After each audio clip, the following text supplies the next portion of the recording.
Mi nombre es Rafael Rincón, yo soy director de Estrategia y Relaciones Internacionales de la Fundación, ya desde, bueno, uno de los más antiguos, desde hace ya unos 4 años.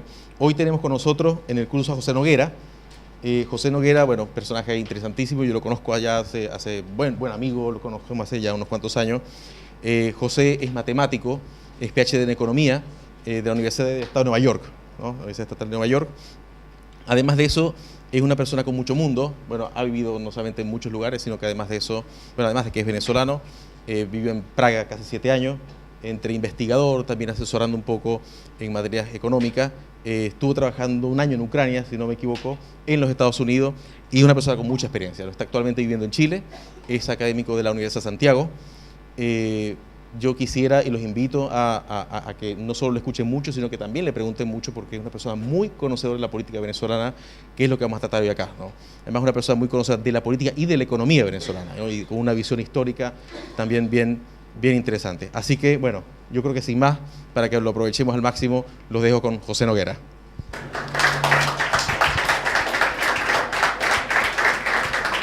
Poner por aquí para ver para medir el tiempo, ¿no? Bueno, me pidieron. ¿Ah? ¿Un poco más acá? Nos ponemos un poco más acá, pues.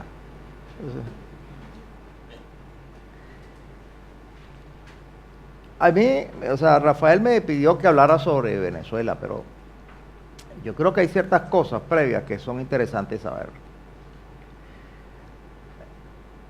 En el mundo político, por decirlo en cierta forma, hay dos grandes áreas, pues el área política propiamente dicho y el área económica, que está muy ligada. En el área política es un área muy valórica.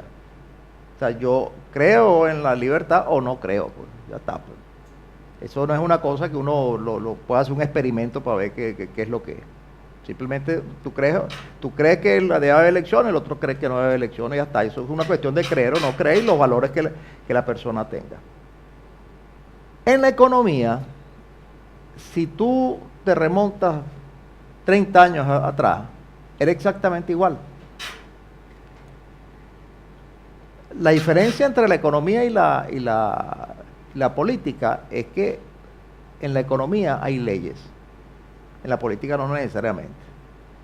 O sea, tú la ley de la oferta y la demanda no la puedes negar. O sea, tú la puedes negar, pero de todas maneras existe. Eso es como si tú negaras la ley de gravedad. Bueno, niégala, pero de todas maneras existe.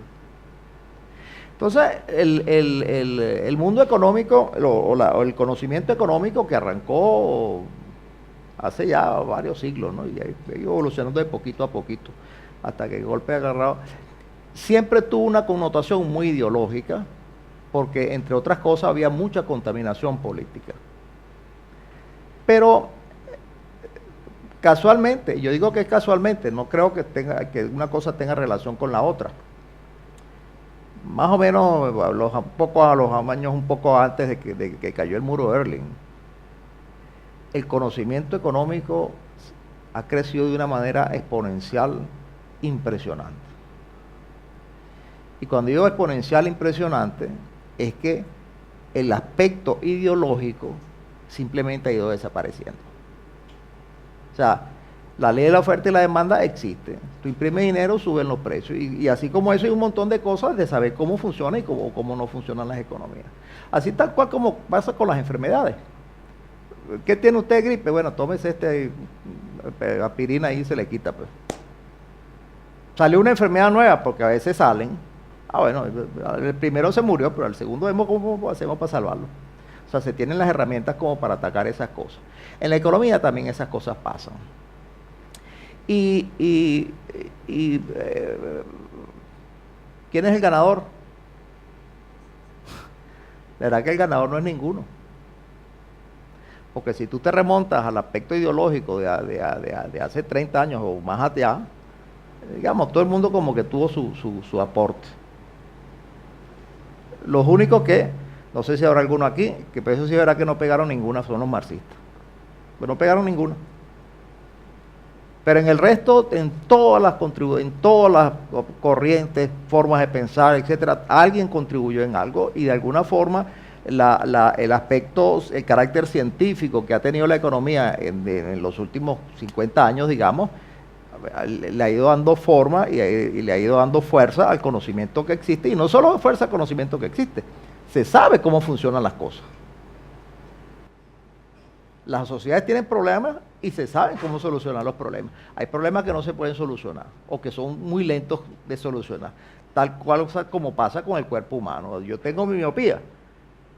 Bueno, ahora se opera, pero antes no se operaba, antes tenías que vivir con eso toda tu vida. ¿Por qué le digo yo esto? Porque en buena medida los males de Latinoamérica vienen dados por las ideologías.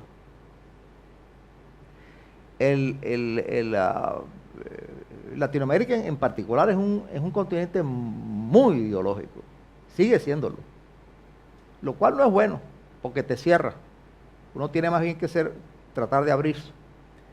Pero cayendo en el caso de Venezuela, fíjense, el cuento de Venezuela comienza, lo podemos remontar al año 1922, cuando el Pozo Barroso explotó y Venezuela se convirtió en un país petrolero de la noche a la mañana. En esa época había un dictador, Juan Vicente Gómez, un dictador brutal. Yo creo que Pinochet es un niño de pecho en comparación con Juan Vicente Gómez. Y bueno, disfrutó. Para él, Venezuela era como la hacienda de él. Robó plata hasta que se cansó, no le metió plata a nada. O sea, al pueblo no le metió plata. Cuando él se murió, todo el mundo era analfabeto, todo el mundo estaba pasando trabajo igualito, como si no hubiera pasado nada. Las compañías extranjeras les dejó hacer lo que les daba la gana. Después empezó, digamos, una ola más de nacionalismo. Cuando murió Gómez, dice, bueno, hay que con estos recursos del petróleo hay que hacer cosas, o sea, cosas para la gente. Y realmente el país entró en una onda distinta en el cual creció muchísimo y creció muy rápido. Hay un partido que hay que mencionarlo, que es Acción Democrática, y particularmente su líder fundador, que fue Rómulo Betancourt. ¿Por qué hay que mencionarlo? Porque ellos tienen dos cosas. Primero, fueron el partido más grande y más importante de la historia de Venezuela en el siglo XX. Y eso les da tuvieron en el gobierno mucho tiempo, con excepción de una dictadura que hubo ahí. Pero después, también la agenda de Venezuela, no solo la agenda política, que también la pusieron. O sea, la agenda política era, bueno, un país de libertades, con democracia, Venezuela en algún momento, en toda Latinoamérica se tenía como, bueno, la democracia modelo del continente. Bueno, eso es obra de Betancourt en buena medida, y de hecho le dicen a él el padre de la democracia. Él tuvo un proyecto político, tuvo un proyecto social, del cual muchos venezolanos nos beneficiamos. Yo siempre hablo de una manera muy orgullosa de mi padre, por ejemplo. Mi padre, él nació y quedó huérfano de padre y madre en un pueblito que, no sé, habían 5 personas en ese pueblo. Y gracias, digamos, a los programas del gobierno, él llegó a ser una persona de clase media. O sea, esas son las cosas que tú esperas para... Bueno, y ya yo soy otra generación, pero esas son las cosas que tú esperas que tu gobierno haga, no tu gobierno, que la sociedad se organice para que esas cosas ocurran. Eso fue hubo una gran obra social. Se llevó la escuela a cada pueblo, se llevó el hospital a cada pueblo, se hicieron carreteras, autopistas, el agua potable llegó a todas partes. El país creció muchísimo, creció al punto de que en algún momento determinado el ingreso per cápita, que es como decir que el ingreso promedio en Venezuela era como un 80% del ingreso de los Estados Unidos. Eso más o menos tienen una idea de lo rico que era Venezuela. Para que tengan una idea mejor, Chile en este momento es como un 33% del ingreso per cápita de Estados Unidos. Y bueno, y aquí se vive bien. Ahora imagínate que tengan casi 3 veces, pues. O sea, esa era la Venezuela espectacular que hubo. Hubo una agenda social. Acción Democrática tuvo una agenda petrolera. Al principio no se sabía, bueno, una sociedad, ahí todo el mundo era analfabeto, que venían las transnacionales, que iban a hacer con el petróleo, que lo explotaran ellos. Pero poco a poco fueron entrenando gente, se fue formando personas nuevas, etcétera, etcétera, hasta que el país pudo nacionalizar su industria y ahora la industria es venezolana. A veces se le contratan a las petroleras cuando hay que hacer cosas, pero una cosa es que te contrate y otra cosa es que eso sea tuyo, ¿no? Son dos cosas distintas. Sin embargo, de golpe, Venezuela, ¡pum!, se desmoronó. Cuando dice se desmoronó, ¿qué pasó? Yo les dije que tenía una agenda política, una agenda social, una agenda petrolera, pero no había una agenda económica. O una agenda de industrialización económica, por lo menos no propia. Y Venezuela lo que hizo fue lo que hizo todo el continente, que fue a la CEPAL, dígame qué hago, y bueno, eso fue lo que hicieron. Y esas políticas de la CEPAL simplemente no sirven, porque donde quiera que se han aplicado, eso ha terminado en desastre. Yo no sé si aquí hay temas que son muy polémicos, pero Allende, el problema de Allende fue que él aplicó las políticas de la CEPAL. ¡Pum!, se cayó. Terminó en desastre. Pues. En el resto de Latinoamérica se aplicaron en todas partes las políticas de la CEPAL. La diferencia fue que en Brasil cayó una dictadura, en Perú, en Perú cayó la democracia, llegó Fujimori. En muchas partes lo que cayeron fue, en Argentina cayó una dictadura, o sea, en muchas partes cayeron las dictaduras. ¿Por qué? Porque esa agenda, fíjate lo interesante de esto, tanto gente de izquierda como de derecha, como del medio, como de lo que sea, la hicieron, lo que dice CEPAL, eso es, y para allá vamos. Y una agenda muy antiamericana, por cierto, porque eso pareciera que tiene que ser requisito, si no eres antiamericano, entonces no sirve. Cuando eso no tiene, una cosa no tiene nada que ver con la otra. Pero a diferencia de todos estos países donde cae cae en dictadura, bueno, aquí en Chile tienen la experiencia del 73, en Venezuela se demoró más tiempo y terminó derribando a la democracia. ¿Por qué se demoró más tiempo? Entre otras cosas porque es un país más rico, la gente aguantó más y es un país, bueno, tenía más recursos, pues. Pero a la final, ¡pum!, cayó en lo mismo. Cuando uno se pone a ver qué hizo Chávez, ¿por qué están haciendo esta gente? Exactamente lo mismo. Pareciera que no aprendimos nada.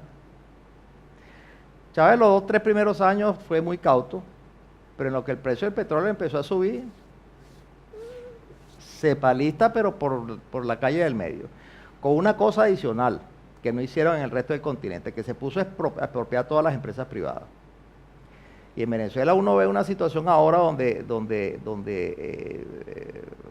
en lo que encaras la crisis, que de todas maneras era una crisis que venía, eso estaba cantado que iba a venir hace rato, como la crisis de Allende, cualquier persona sabía que eso iba a ocurrir. Eso no había que ser mago, un economista mago para saber en su momento. De esa misma manera, en Venezuela, Chávez es propia, pero el precio del petróleo sube, y ahí lo que está ocurriendo es que cada vez más la gente vivía ¿de qué? Vivía del gobierno. Y muchas veces la gente decía, bueno, pero es que yo lo vi muchas veces, a lo mejor tú lo habías escuchado más, pero que la cosa no está tan mala. Claro, no está tan mala porque tienes el petróleo en $140, pero todas las empresas están quebradas. ¿Y de qué vives tú? Del gobierno. Fíjense una cosa interesante, que tan es así, que de todo ese crecimiento económico, ahí hubo 2 sectores que se beneficiaron. El resto están todos quebrados, que fueron los comerciantes y los banqueros. ¿Los comerciantes por qué? Bueno, pues con ese montón de dinero, de alguna forma, yo traigo cosas del exterior y gano plata. Ese es el negocio del comerciante. Y los banqueros, porque bueno, la plata va para allá. Plata que entra a un banco. Esos fueron los dos beneficiarios, pero la agricultura da hasta vergüenza. Venezuela no fue un país agrícola, pues, pero la agricultura te hacía entre el 10 y el 15% del Producto Interno Bruto. Ahorita la agricultura está tan destrozada que la pusieron en el renglón otros. O sea, no, desapareció. Y eso es expropiando tierra, o secuestrando gente, porque ahí hay un negocio no, una liga entre gente que está en el gobierno y gente que está en la guerrilla de la FARC y gente que está con el narcotráfico. Venezuela es un estado criminal hoy en día, es un estado delincuente, eso pueden tenerlo por seguro. Dios quiera que eso termine más rápido que más tarde. Yo creo que eso tiene final, estoy convencido de que eso tiene final, eso no va a pasar de las elecciones presidenciales que vienen, porque no hay forma de que las pospongan. Ahorita para el referéndum, que era un derecho que tenía la gente de pedir un referéndum, que hicieron todos sus trucos, todas sus trampas, no hubo referéndum. Ok, no hay referéndum. Pero tú las elecciones presidenciales no las puedes, va a ser muy difícil que tú simplemente digas no hay elecciones presidenciales. O que hagas una elección presidencial y estamos hablando de que las encuestas te están diciendo de que el 70% de la gente quiere que el gobierno se vaya. O sea, que hacen una elección ahorita y sacan 70-20, algo así. Pues, o sea, la paliza es enorme. Esas son palizas que tú no puedes taparlas de una manera muy fácil. Tú puedes tapar una paliza tú puedes tapar una derrota cuando son 2, 3 puntos, 4 puntos que hay diferencia, pero no cuando tienes 50 puntos de diferencia. O sea, eso es intapable. Pero eso es lo que está ocurriendo en Venezuela.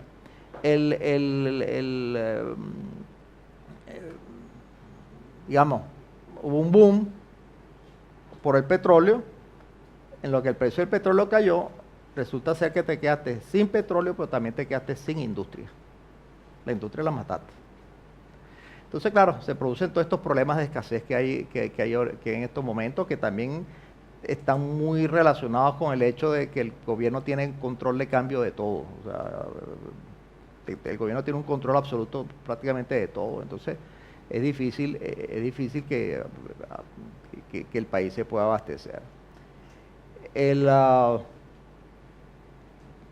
Bueno, eso es un panorama general de lo que está pasando en el país y de cómo yo veo las cosas. Pero yo creo que sería más útil si ustedes preguntan sus inquietudes y yo aquí se las respondo, ¿no? Muchas gracias, José. Bueno, vamos a abrir entonces a las preguntas que tengan, un poco para ir completando todo este relato. Yo quisiera partir con una, José, antes de darle la palabra al resto de los muchachos. ¿Cómo ves tú, José, el problema porque está la idea de que las instituciones son esenciales para el desarrollo de un país, ¿no? Países con buenas instituciones tienden a tener mejores resultados que países con malas instituciones. Es una variable nada más, pero es determinante. Es determinante, ¿no? Y también está la cuestión del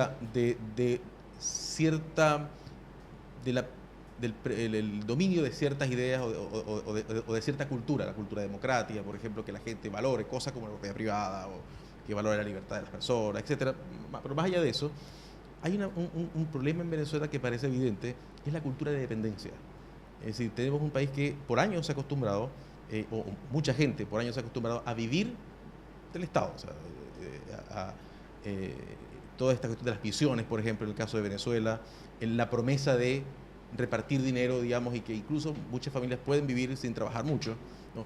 ¿Cómo ves tú ese problema a futuro para después poner a andar un país? Mira, eso es lo que llaman el clientelismo político. Eso existió toda la vida y en unos lugares más, en otros lugares menos. Venezuela ha sido particularmente severo, entre otras cosas porque los recursos del petróleo te dan para eso. Pero eso no era tan severo antes de 1999 como lo es ahora.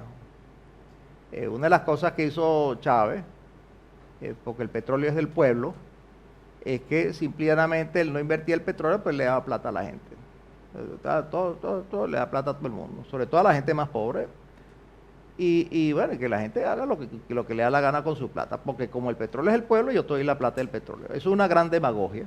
Porque la plata del petróleo tú tienes que darla en escuelas, tienes que darla en hospitales, tienes que darla en calidad de vida de otras cosas, en agua potable que te llegue. Eso es algo que simplemente se va a heredar. Yo creo que hay una cosa que es lo siguiente. Con la situación económica actual, muchas de esas dádivas simplemente no se están dando. Entonces tú ves que el apoyo del chavismo en las clases más pobres se derrumbó totalmente. ¿Por qué? Porque simplemente esa dádiva pues ya no la dan. Cuando ven un nuevo gobierno, yo sí creo que hay que hacer algo de eso, pero no en la forma como lo dice Chávez, como lo han hecho en el pasado.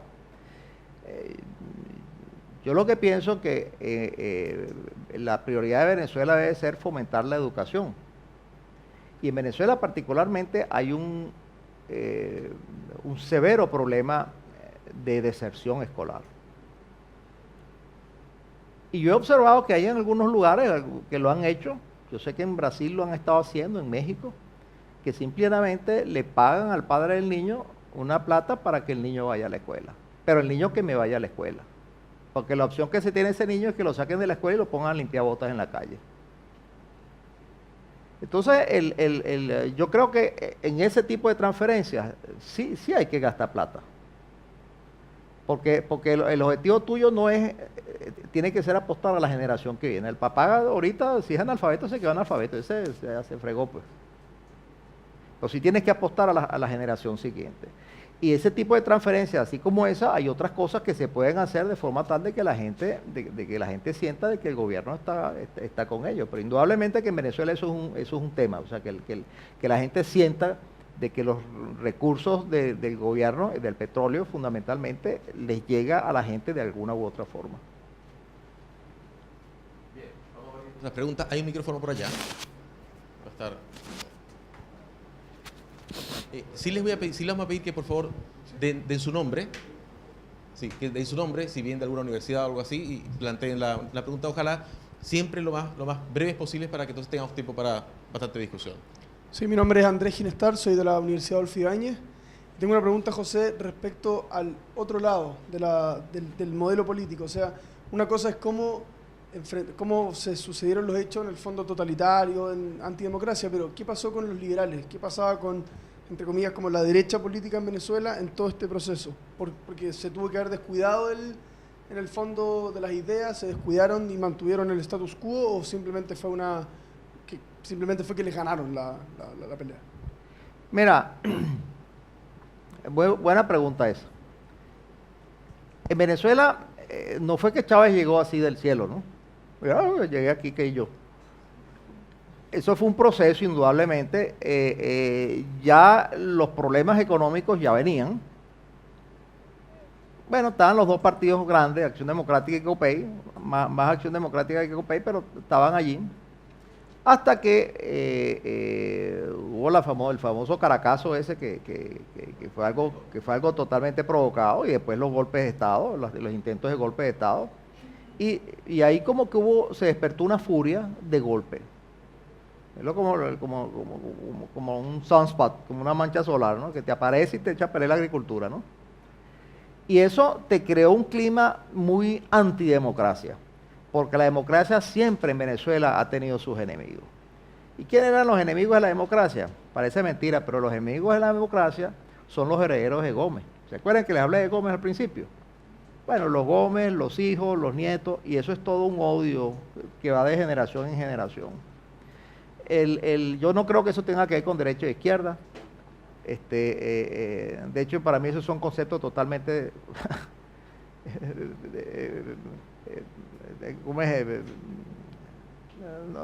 esos son conceptos que hoy en día no obsoletos. Y yo creo que si tú tienes valores liberales, pero desde el punto de vista de la democracia liberal, o menos liberales, y tienes valores liberales desde el punto de vista moral, o menos moral, o tienes mayor intervención del Estado, o menos intervención del Estado, Pero a la hora de la verdad, tú te pones a ver, tú no puedes englobar eso en dos grupos. Ahí tú tienes una infinidad de grupos.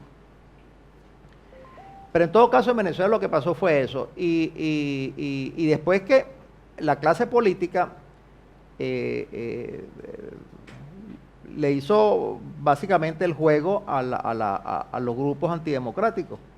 Porque los partidos democráticos, en busca del apoyo popular, entonces como que empezaron a pedir cosas parecidas. Y después que se dividieron todos los partidos. O sea, ahí cuando llegó el año 98, los partidos democráticos, que eran 12, eran partidos en 20 pedazos. Y fíjense cómo sería la cosa, porque esto es una cosa interesante también, de los fenómenos políticos. Cuando algo no funciona, la gente no es que busca a la izquierda, a la derecha, lo que yo creo, lo que yo no creo. No, la gente busca algo distinto, punto.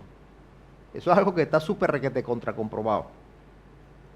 Que algo distinto, ¿qué es? No sé qué es, pero esto no lo quiero algo distinto. Hitler es uno de los mejores casos, uno de los mejores ejemplos. ¿No funciona la democracia en Alemania? Hitler. Ah, coño, nos equivocamos. Bueno, se equivocaron, pues.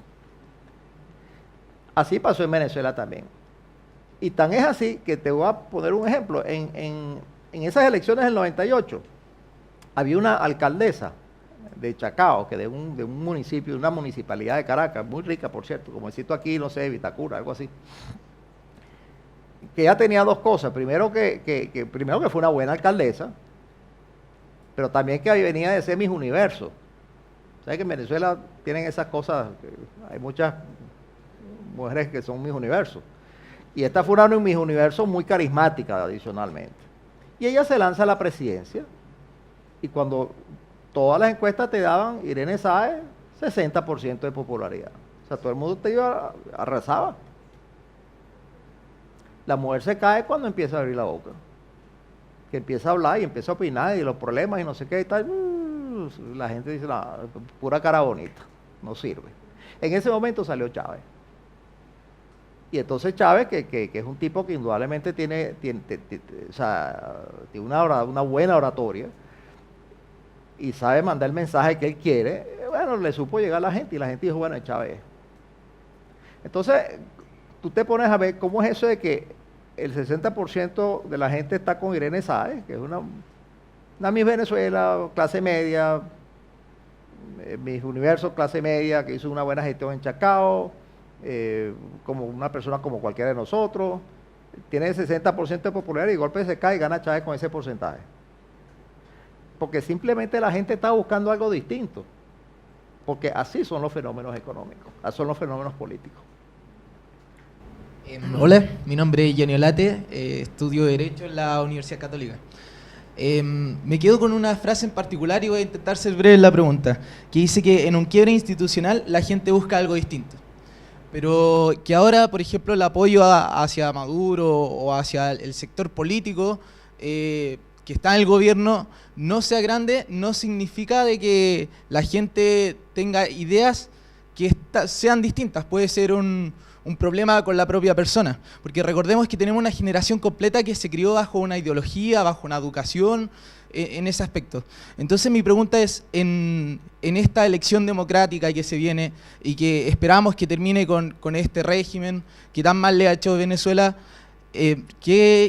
¿cuál espera que sea la reacción de la ciudadanía en cuanto a eso? Y usted, como entendido en el tema, como economista, ¿qué propondría para el futuro de Venezuela en cuanto a su reconstrucción económica, social?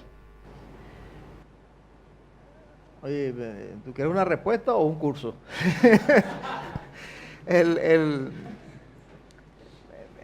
Mira, lo primero que me dijiste fue Si la gente propiamente tal querría algo distinto. Quiere algo distinto. No, claro que quiere algo distinto. La gente, claro que quiere algo distinto. Yo estuve en Venezuela hace poco y estuve hablando con unas amigas que, bueno, estaba medio molesto con ellas porque se metieron a chavistas furibundos. Y estoy hablando con ella y yo me acuerdo que le pregunté, ¿por qué tú votaste por Chávez? Y dice, bueno, porque lo que estaba antes no servía. Se lo pregunté y se le preguntó a otra amiga también. Me dijeron exactamente lo mismo. Y yo le dije, bueno, ¿y por qué ahorita tú estás contra Maduro? Porque eso no sirve. O sea, ella no sabe qué es lo que viene, sino que sabe que lo anterior no sirve. Véanlo aquí mismo en Chile. Aquí mismo en Chile, el día antes del golpe de Estado, nadie era pinochetista. Yo creo que la mayoría de la gente ni sabía que ese hombre existía.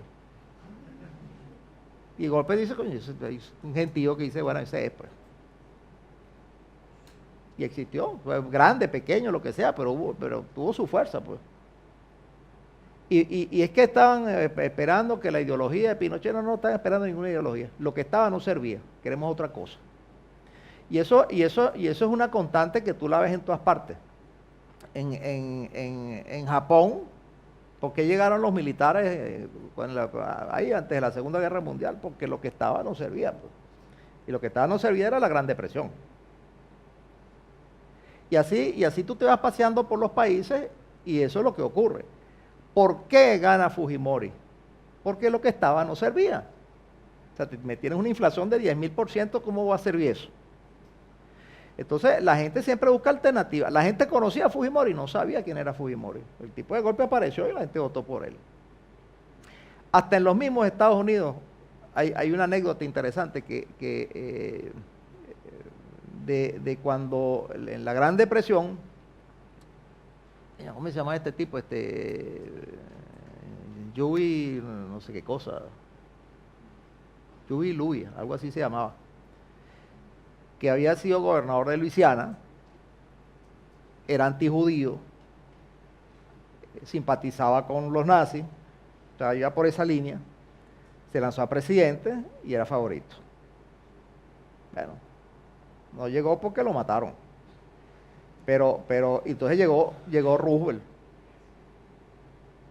No, lo mató un fanático judío, no, lo mató un judío que, bueno, por todo lo que yo he leído, sí, al parecer fue algo muy, muy individual de esa persona, pues. Pero son fenómenos que pasan, pues. Son fenómenos que pasan. ¿Por qué? Porque la gente quiere algo distinto. Porque, mira, vete tú no sé, a La Pintana y ponte a hablarle a la gente de ideologías políticas.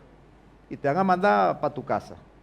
Ellos lo que quieren es que resuelvas el problema del agua, el problema de la luz, el problema de la carretera que está más dañada, que la escuela que no sirve. Eso es lo que quieren resolver. Ellos no quieren saber de ideologías políticas, de liberalismo, ni quieren saber nada de eso.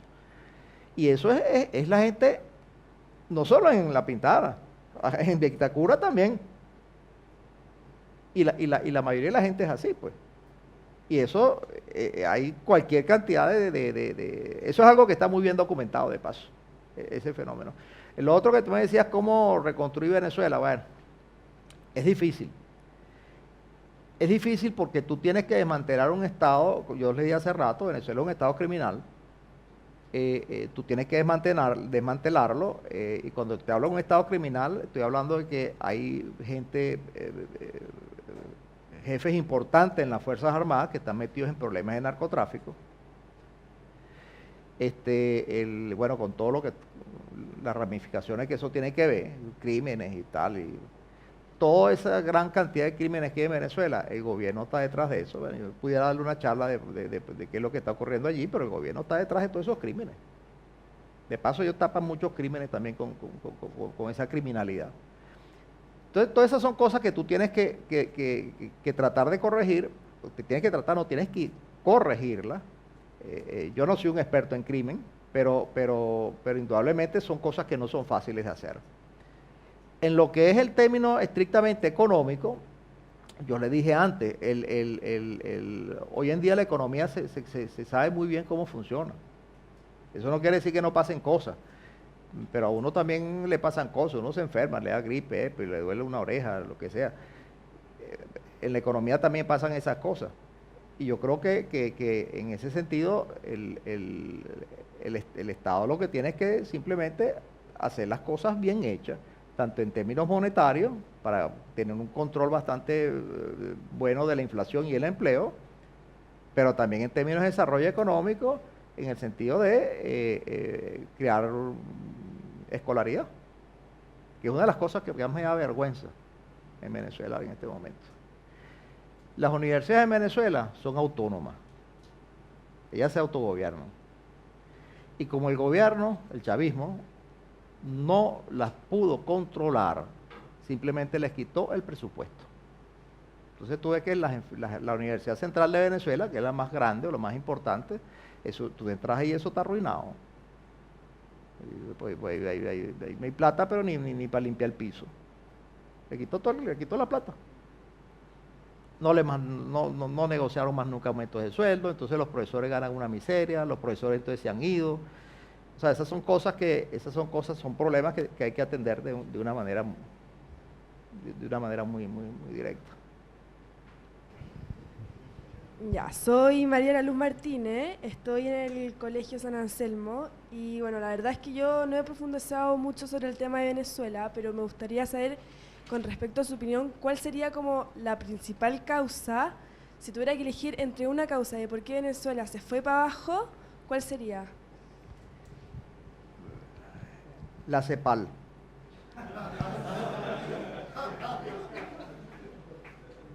Cortó el cañón. Mira, la CEPAL, se lo estaba comentando a Rafael hace rato. La CEPAL tiene una mentalidad tan cerrada, tan dogmática, que eso no solo lo digo yo, me lo dicen amigos míos que trabajan adentro, que lo que hacen es que se ríen de los que están, de los jefes. Cuando vino la crisis subprime, hubo una entrevista que le hicieron a la Alicia Cosa esta. Bueno, ¿qué pasa con la crisis subprime? ¿Qué dice la CEPAL? ¿Qué es esta? La respuesta de ella es que, bueno, es que este es el comienzo del fin del capitalismo. O sea, el mismo discurso de hace 150 años. Que el capitalismo ya se va a acabar, pues. O sea, y ese discurso, cuando lo llevas a la práctica, resulta ser que tiene efectos muy perversos. ¿Por qué? ¿Por qué perversos? Porque en la CEPAL, mira, están los marxistas. Los marxistas dicen, bueno, la lucha de clase, los pobres contra los pobreros contra los patrones y tal. Pero eso no aplica cuando uno está en estas regiones, una cosa de ese tipo, sino que más bien de lo que se habla es de un pueblo y otro pueblo.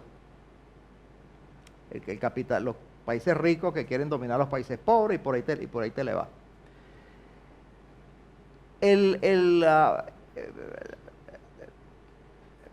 Eso es lo que se llama el neomarxismo. Y es una cosa increíble, que yo se lo dije hace rato, que el mundo ha evolucionado, la economía cada vez se ha hecho mucho más técnica, mucho más científica, y las ideologías han ido desapareciendo. Pero entonces uno ve todavía gente como la CEPAL que tiene una concepción totalmente dogmática de la sociedad y del mundo, pues. Pero esos fueron los que causaron cualquier cantidad de desastres en Latinoamérica, incluyendo Leyenda aquí en Chile.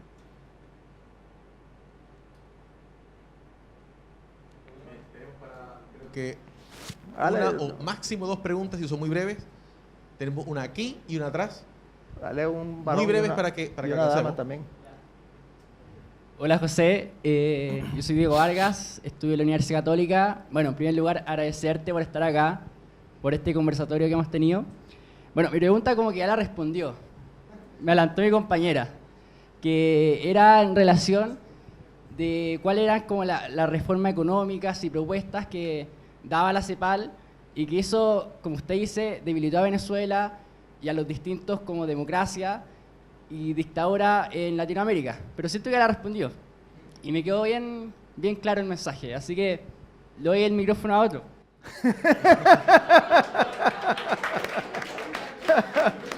Teníamos acá atrás. Si quieren plantear las dos juntas, ¿alguien tenía una más, no? ¿Por aquí? ¿Por acá adelante nadie tenía una? ¿No? Acá y si pueden planteamos las dos últimas juntas para como quieran.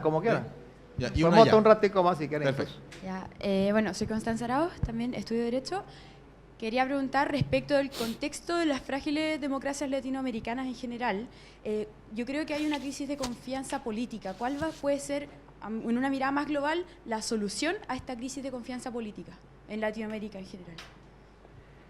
Mira,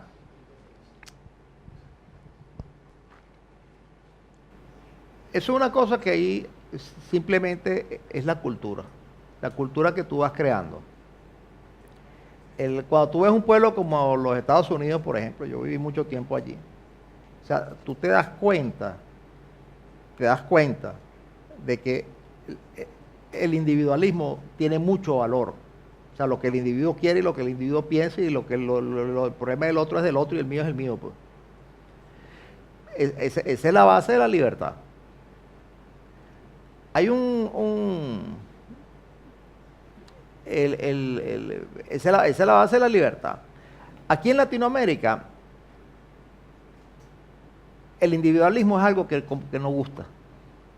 Más bien, y cuando hablo del individualismo no te hablo que es que yo soy yo y soy egoísta y todo es para mí. No, el individualismo me refiere a que, o sea, yo soy yo y yo tengo derecho a tener mi privacidad, a tener mi vida, pues.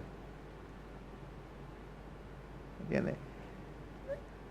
Y uno de los problemas que yo veo que aquí en Latinoamérica es que eso usualmente se pasa a un segundo plano cuando se plantea el problemas más de tipo social. Que no necesariamente una cosa son conflictos con la otra. Pero indudablemente es la influencia marxista que hay en Latinoamérica, que es indudable y que tú la ves, se ve a leguas, pues, en todas partes, ¿no? O sea, eso es. Pero eso es. ¿Cuál es el otro que falta?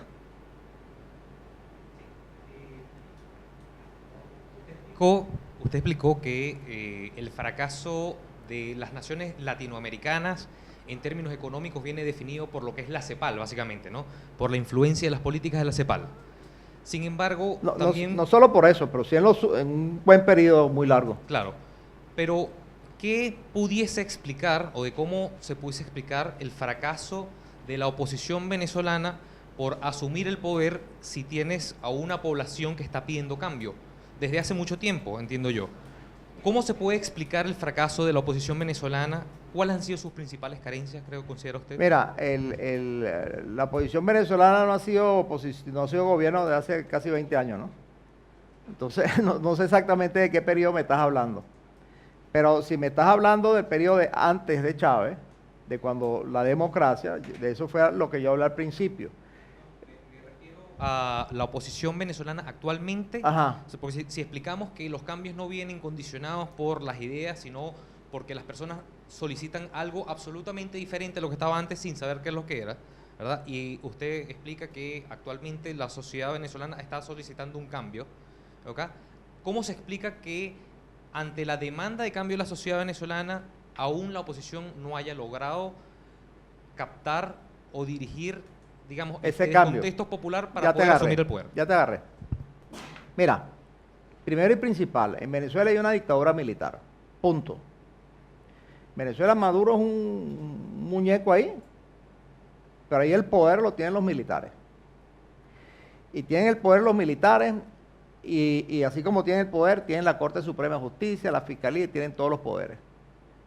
Lo único que no pudieron tapar, porque no pudieron taparlo, fue la tremenda paliza que le dieron en las elecciones parlamentarias. Y entonces, claro, el Parlamento tiene un gran poder, pero ¿qué es lo que han hecho ellos? Simplemente que lo desconocen. La Corte Suprema se inventó un cuento porque alguien metió en el estado Amazonas, que alguien metió una demanda de que le hicieron trampa en las elecciones.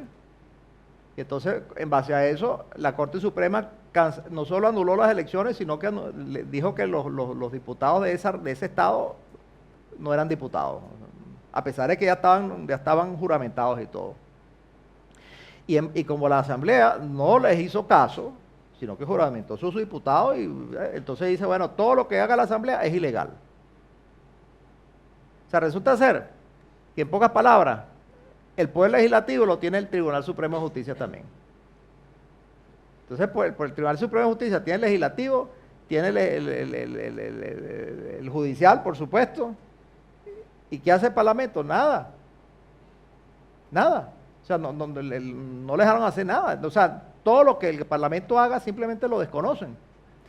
Entonces, ¿qué pasa? Que el problema de esto es que esto es una lucha, no es una lucha en la calle contra un gobierno civil, no, es una lucha en la calle contra un gobierno militar.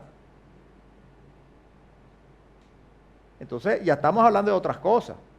Y un gobierno militar, bueno, ustedes saben lo que es un gobierno militar, pues. Claro, no es un gobierno militar al estilo Pinochet, pero es un gobierno militar en el sentido que tienen un muñeco y los militares están por detrás gobernando. Más aún, les voy a decir una confidencia que ni a ti te la he hecho. Una de las cosas que están pidiendo, hay una presión muy fuerte que se haya Maduro. Y uno de los escenarios que se están pidiendo es que, bueno, que se haya Maduro y que quede un militar para que termine el poder, para que termine el periodo. Una idea que de paso a mí no me gusta. Eso lo están pidiendo los mismos militares. Entonces, ¿cómo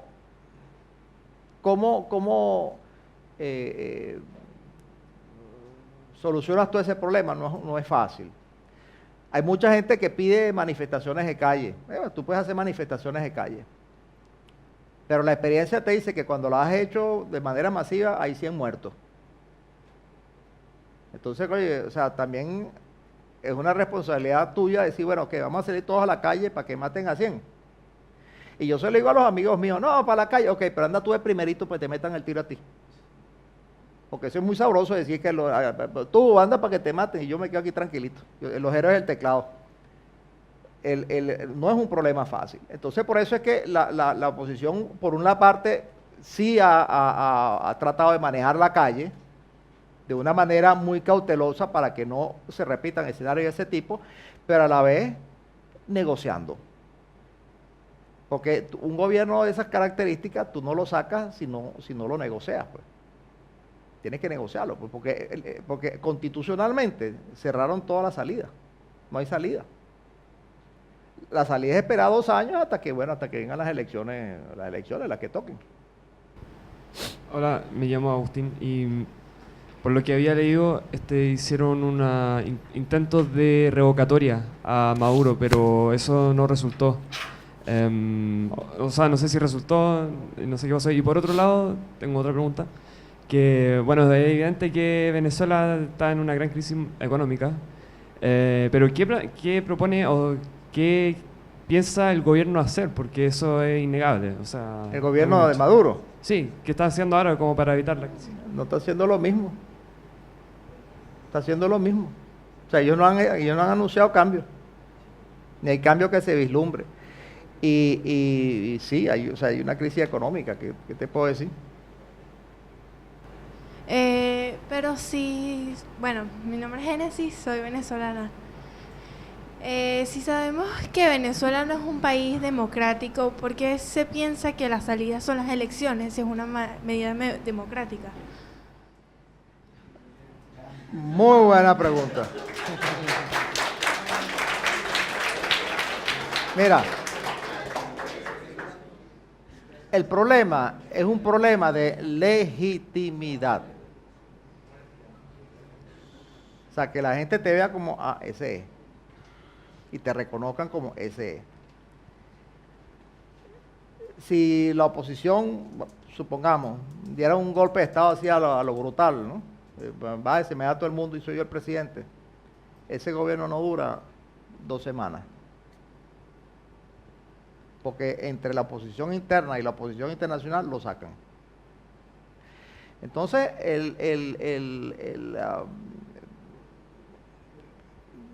la otra cosa que es que no tienes la fuerza para hacerlo. O sea, ¿quién da los golpes de Estado? Los militares. Bueno, pero si el gobierno es un gobierno militar, los militares no están contigo. Entonces tú ese poder no lo tienes. Entonces, el poder que tú tienes es tratar de presionar en la calle y tratar de negociar a ver qué le puedes sacar. Pero tú no tienes la fuerza para sacarlo a lo macho, pues. No la tienes, pues. Por lo menos no la tienes en este momento. No sé en el futuro, pero en este momento no la tienes. Entonces, como no la tienes, entonces tú tienes, o buscas una salida negociada, tienes que presionar en la calle, es la única herramienta que tú tienes, y la otra opción es esperar las elecciones, pues. Que esas sí es verdad que no las pueden pelar, esas no las pueden suspender. Bien, bueno, yo creo que se nos fue el tiempo ya. No sé si vamos a tener de pronto, no sé si tenemos un break ahora, parece, ¿sí? Y quizás puedan preguntar alguna cosa más, o sea, si tiene tiempo, no lo sé, ¿no? Sí. Bueno, yo quisiera cerrar un poco antes de que le demos las gracias a José por haber estado hoy aquí, observar mucho Venezuela, ¿no? Venezuela es un ejemplo de muchas cosas, especialmente las que no hay que hacer. Y es un ejemplo que ya lleva 17, 18 años, ¿no? Andando de fracaso tras fracaso, de cómo un país que no solamente fue rico, sino que pudo haber sido mucho más rico, mucho más próspero, cae en la situación en la que vemos ahora.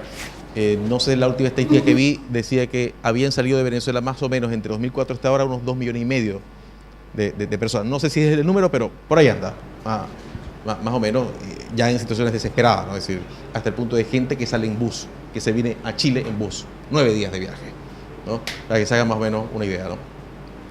Y bueno, el otro, un último punto, hay un autor estadounidense, experto en crimen organizado, que se llama Douglas Farah, y él justamente también califica a Venezuela como un estado criminalizado. Él hace unas categorizaciones, entre esas los estados fallidos. Dice, el problema es que Venezuela no es un estado fallido, es un estado criminalizado, y que es que es otra cosa. Una cuestión completamente distinta. Bien, bueno, un aplauso por favor para José.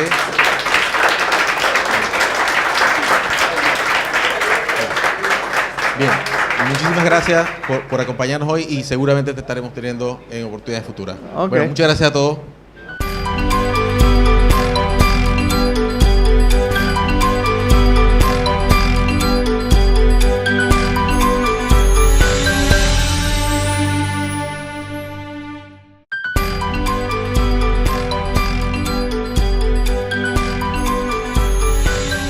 Mi nombre es Rafael Rincón, yo soy director de Estrategia y Relaciones Internacionales de la Fundación, uno de los más antiguos, desde hace ya unos 4 años.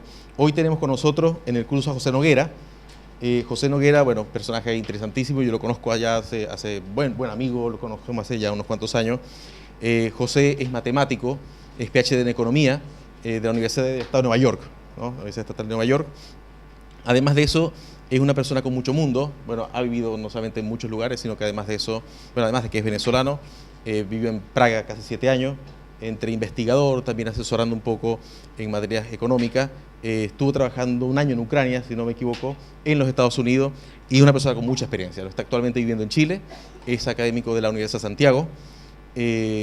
Yo quisiera y los invito a que no solo lo escuchen mucho, sino que también le pregunten mucho, porque es una persona muy conocedora de la política venezolana, que es lo que vamos a tratar hoy acá, ¿no? Además, una persona muy conocedora de la política y de la economía venezolana, ¿no? Y con una visión histórica también bien interesante. Así que, bueno, yo creo que sin más, para que lo aprovechemos al máximo, los dejo con José Noguera.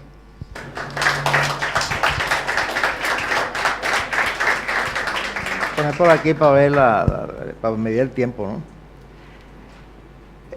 Bueno, me pidieron. ¿Un poco más acá? Ponemos un poco más acá. Pues. Tuvo su aporte. Los únicos que, no sé si habrá alguno aquí, que por eso sí verá que no pegaron ninguna, son los marxistas. Pero no pegaron ninguna. Pero en el resto, en todas las corrientes, formas de pensar, etcétera, alguien contribuyó en algo y de alguna forma el aspecto, el carácter científico que ha tenido la economía en los últimos 50 años, digamos, le ha ido dando forma y le ha ido dando fuerza al conocimiento que existe, y no solo fuerza al conocimiento que existe, se sabe cómo funcionan las cosas. Las sociedades tienen problemas y se sabe cómo solucionar los problemas. Hay problemas que no se pueden solucionar o que son muy lentos de solucionar, tal cual como pasa con el cuerpo humano. Yo tengo miopía. Bueno, ahora se opera, pero antes no se operaba, antes tenías que vivir con eso toda tu vida. ¿Por qué le digo yo esto? Porque en buena medida los males de Latinoamérica vienen dados por las ideologías.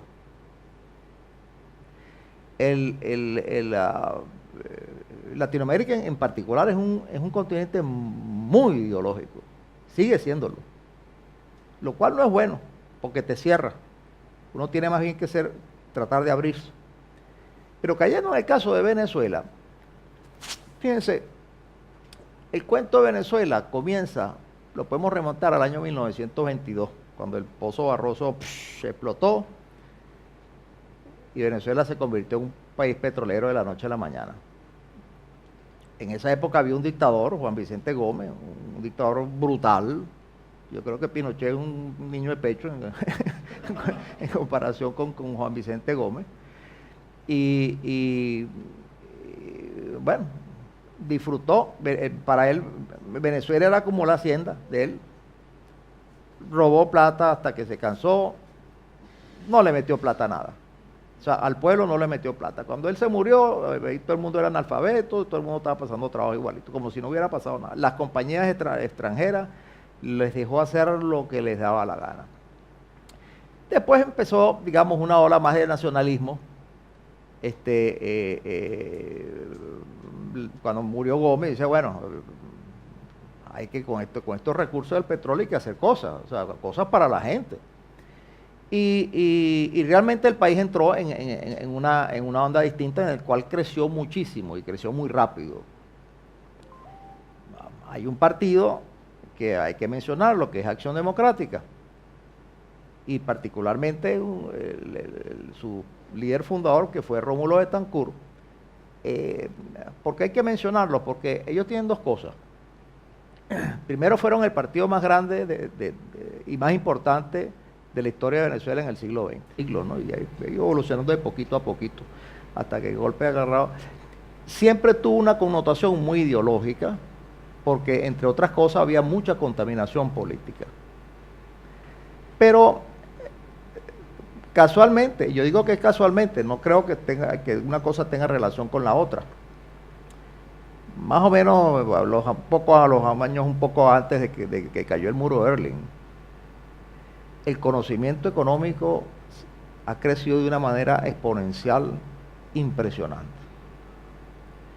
Y cuando digo exponencial impresionante, es que el aspecto ideológico simplemente ha ido desapareciendo. O sea, la ley de la oferta y la demanda existe. Tú imprimes dinero, suben los precios. Y así como eso hay un montón de cosas de saber cómo funciona y cómo no funcionan las economías. Así tal cual como pasa con las enfermedades. ¿Qué tiene usted, gripe? Bueno, tómese aspirina y se le quita. Pues. Salió una enfermedad nueva, porque a veces salen. Bueno, el primero se murió, pero al segundo vemos cómo hacemos para salvarlo. O sea, se tienen las herramientas como para atacar esas cosas. En la economía también esas cosas pasan. ¿Quién es el ganador? La verdad que el ganador no es ninguno. Porque si tú te remontas al aspecto ideológico de hace 30 años o más allá, digamos, todo el mundo como que... A mí, o sea, Rafael me pidió que hablara sobre Venezuela, pero yo creo que hay ciertas cosas previas que son interesantes saber. En el mundo político, por decirlo en cierta forma, hay dos grandes áreas, pues el área política propiamente dicho y el área económica, que está muy ligada. En el área política es un área muy valórica. O sea, yo creo en la libertad o no creo, pues ya está. Pues. Eso no es una cosa que uno lo pueda hacer un experimento para ver qué es lo que es. Simplemente tú crees que debe haber elecciones, el otro cree que no debe haber elecciones y ya está. Eso es una cuestión de creer o no creer y los valores que la persona tenga. En la economía, si tú te remontas 30 años atrás, era exactamente igual. La diferencia entre la economía y la política es que en la economía hay leyes, en la política no necesariamente. O sea, tú la ley de la oferta y la demanda no la puedes negar. O sea, tú la puedes negar, pero de todas maneras existe. Eso es como si tú negaras la ley de gravedad. Bueno, niégala, pero de todas maneras existe. Entonces, el mundo económico o el conocimiento económico que arrancó hace ya varios siglos,